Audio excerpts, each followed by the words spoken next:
Hello everyone. In the fifth episode of the Frasier reboot, Freddy displays an outstanding quality that was previously hinted at in the original series. In addition to following Frasier Crane as he begins a new life in Boston, the Paramount Plus project also explores his adult son's emotional journey. Freddy only made occasional appearances on both Cheers and the former Frasier, never becoming a series regular. Having said that, he made multiple appearances in the Seattle series, which helped to establish some of the peculiarities and traits of Frasier and Lilith's only kid. Freddy plays a crucial role in the Frasier reboot as he steps in as Martin Crane's unofficial replacement.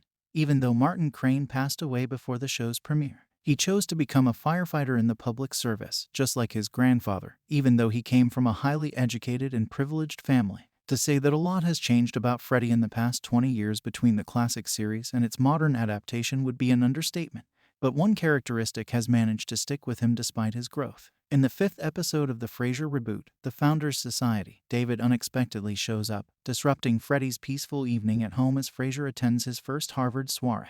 Although not much is known about the cousins' connection, Freddy is forced to teach Niles and Daphne's son how to approach women after his disastrous attempt to ask Eve out on a date. Given his age and good looks, it makes sense that Frasier's kid would have greater dating experience. But he also seems to be a really good date picker. He shows off his remarkable abilities by striking up a discussion with Eve in a made-up situation. In the previous series, one of the regular jokes was how Freddy would subtly get Daphne to pay him attention when he was in Seattle. Like Niles, Frasier's son took a like to Martin's home health aide, but Daphne had no problem giving in to him because he was still so little. Freddy has always had a method for attracting ladies to notice him because this went on for a long time and no one offered him the idea to do it.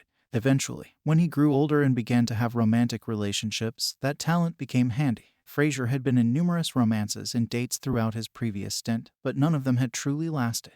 It's interesting to note that, even though he was well known in Seattle, he found it difficult to approach women without seeming obnoxious or unpleasant. Conversely, Freddy is way more cool than his father, mostly because he adopts Martin's overall philosophy on life. He prefers to be more upfront and straightforward rather than overthinking things, which helps him focus on acting rather than thinking about it. This gives him the freedom to pursue his gut feeling when attempting a love relationship.